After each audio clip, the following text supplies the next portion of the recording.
tous et bienvenue sur Une lectrice de plus. Je vous retrouve aujourd'hui pour vous présenter une nouvelle saga que j'ai terminée.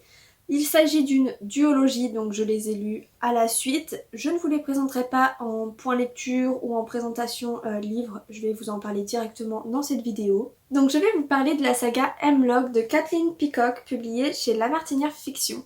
Donc il y a Hemlock le tome 1 juste ici et Hemlock 2 les arcanes de Thornhill, donc juste ici.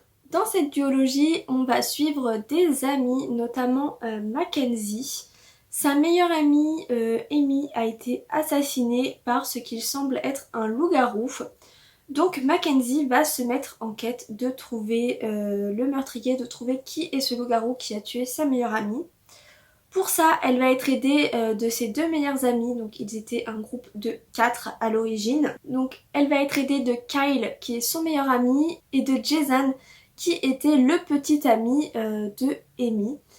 Donc on va la suivre dans son enquête pour savoir qui est ce loup-garou, pourquoi c'est Amy qui a été tuée. Et elle va se rendre compte que la mort de son ami n'est pas si anodine que ça, que ce n'est pas sans coïncidence qu'elle est décédée. J'ai tout de suite été happée par l'univers du roman. Je lis de plus en plus de livres sur les loups-garous et cette duologie-là m'a complètement transportée.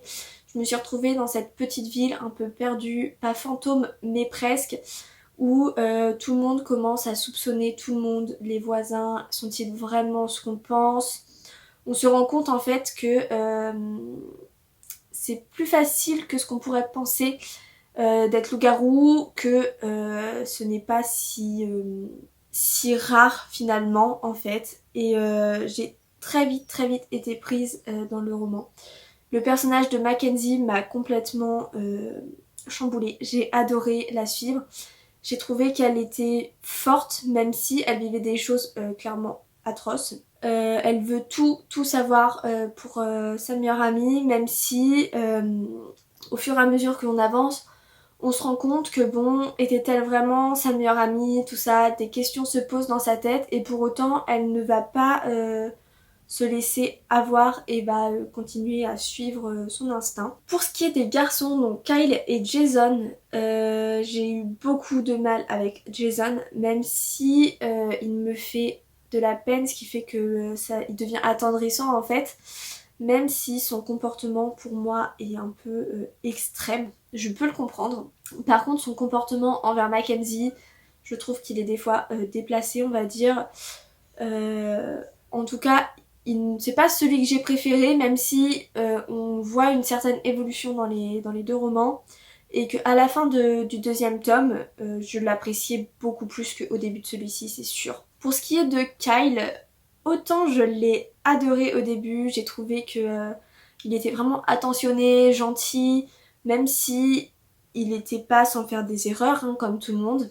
Mais par contre, j'ai trouvé qu'il était un peu plus lâche sur la fin. J'ai trouvé que il se positionnait un peu plus qu'en rôle de victime, en rôle de martyr, et du coup ça m'a un peu plus dérangée.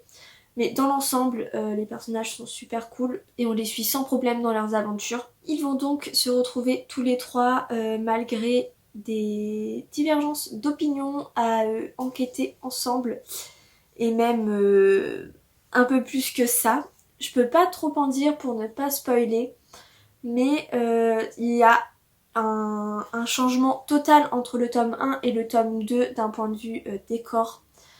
Je ne sais pas en fait lequel j'ai préféré parce qu'ils sont tellement différents qu'on peut pas trop les comparer.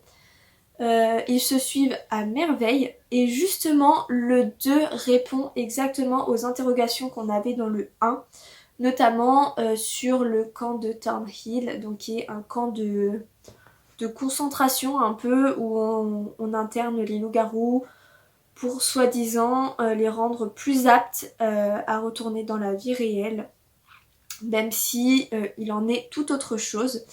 Et on nous en parle un petit peu dans le tome 1, Et personnellement, je me posais la question de savoir qui est-ce qu'il en retournait concrètement dans ce camp. Et toutes les réponses, on les a dans le tome 2, donc ça c'est juste super cool. Il y a une vraie fin à ces romans et j'ai vraiment passé un très très bon moment. Je ne peux que vous le conseiller si vous aimez un petit peu les histoires sombres, si vous aimez les loups-garous foncez, n'hésitez même pas.